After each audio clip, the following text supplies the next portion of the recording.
Karen. Sure. I know it's hard.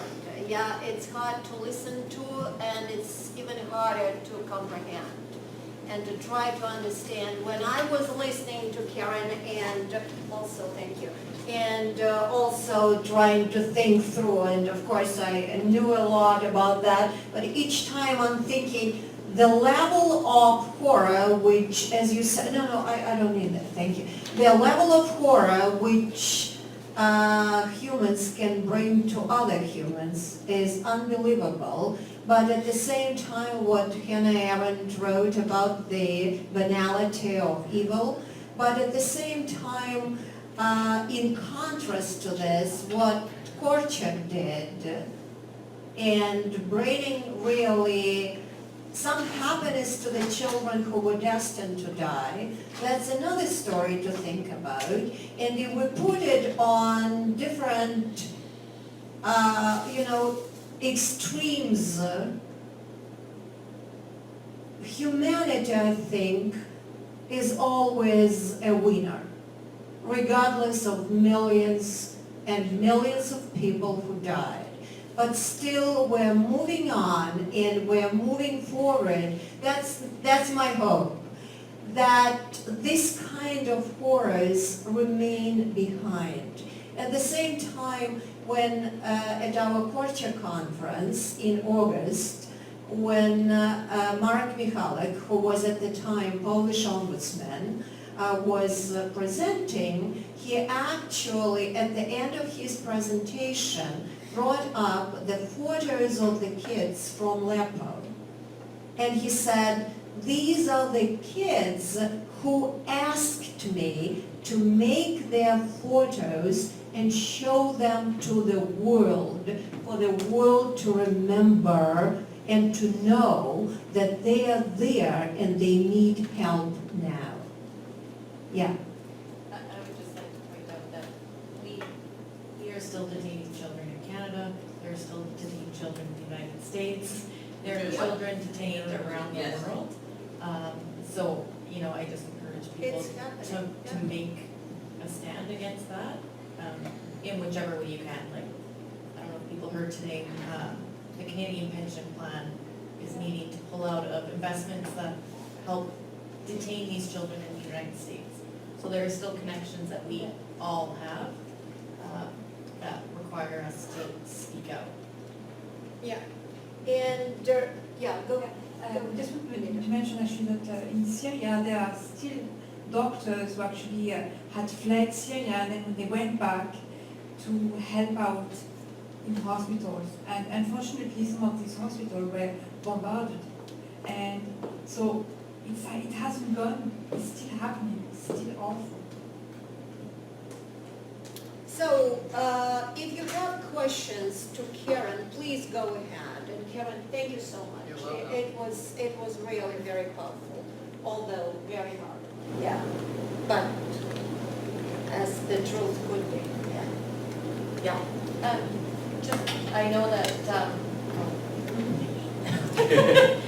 I know that Hitler said he invaded Poland for the extra land for the Aryan race.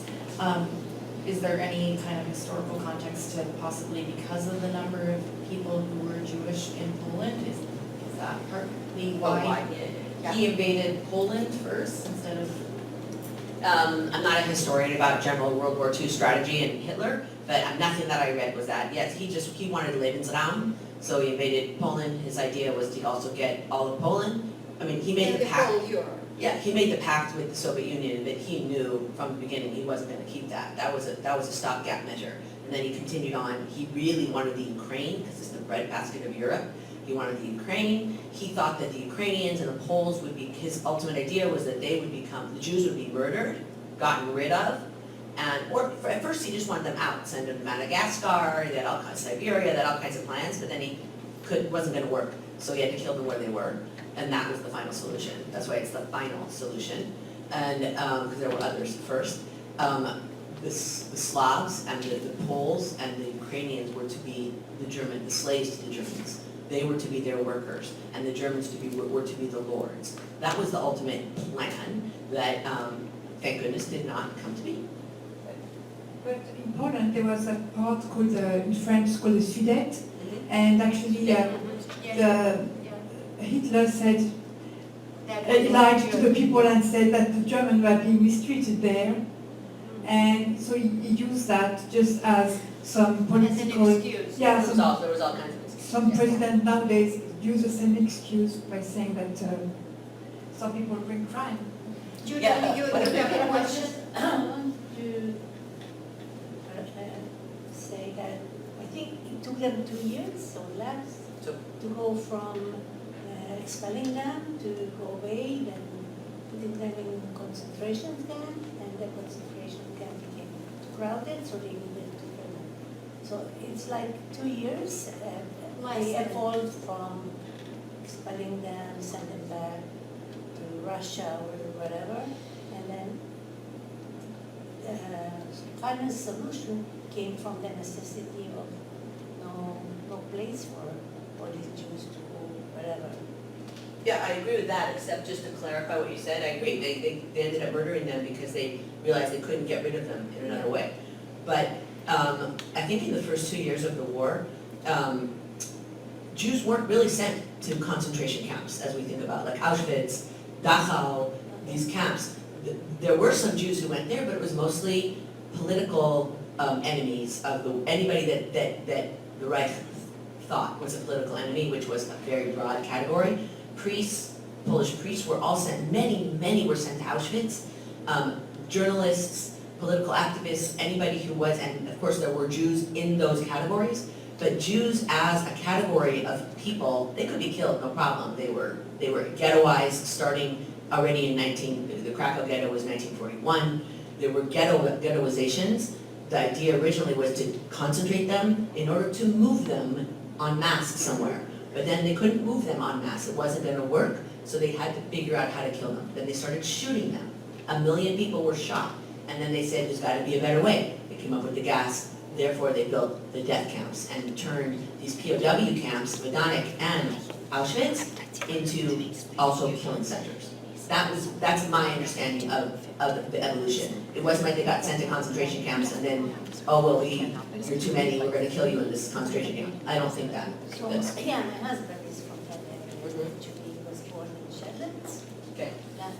And he spent a lot of time researching and talking about this area actually. So Great. he has a comment with Okay, great. Hi.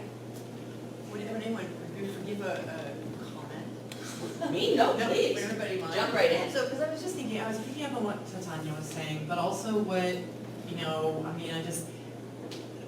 you and I were talking about this earlier, having spent I know more about Treblinka than a human being should know, as you do, right?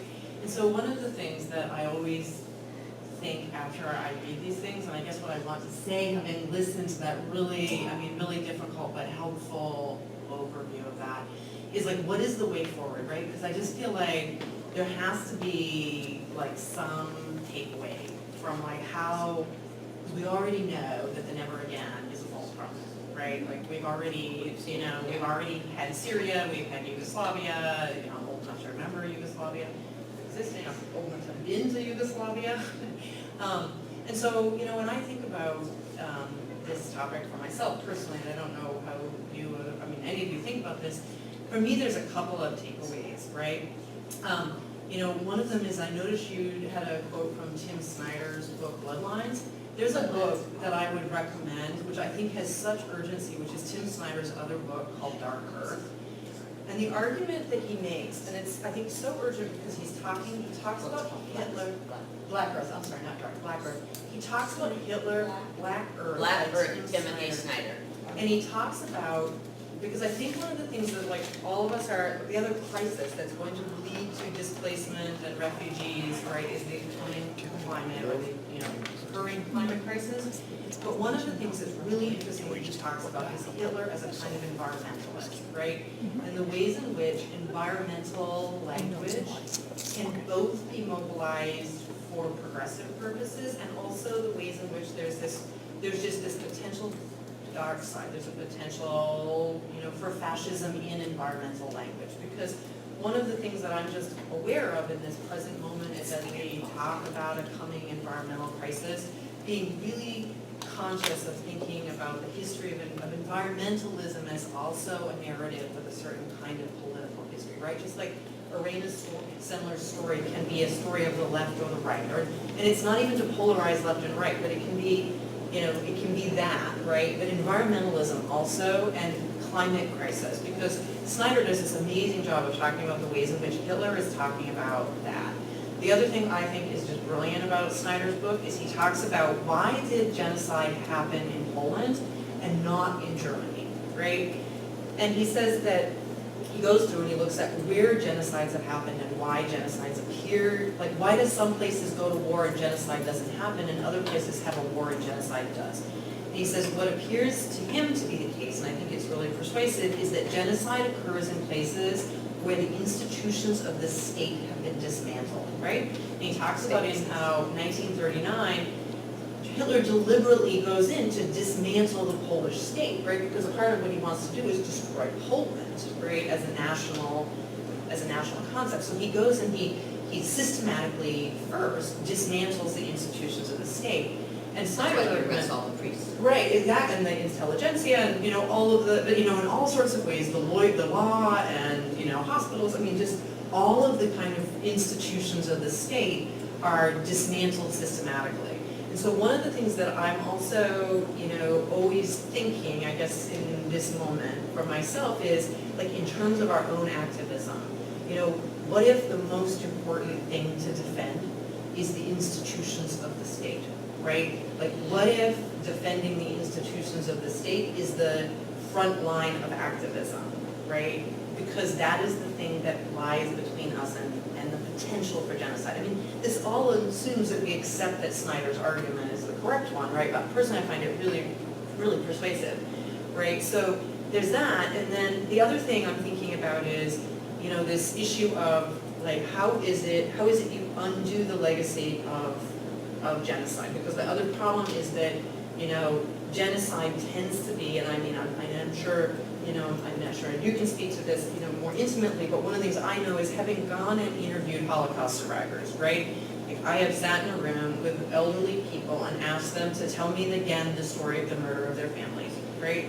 And one of the things that, I think I've said this to you before, right? I remember, like, you go into that as a historian, and what you think is, you don't have the right to cry, right? Because you don't have the right to do anything that makes it harder for this person to tell that story. And we spent a whole summer, my husband and I, and, like, under the table, I remember pinching my leg as hard as I could, because if I could focus on the physical pain of, like, the hurt in my leg, I could control not breaking down in tears while I was hearing somebody's story. But, so, for me, like, I mean, one of the things that I take away from that is, for myself, the witnessing of the story, and, like, some remove, right, is the history of a kind of trauma that gets written into the body, right?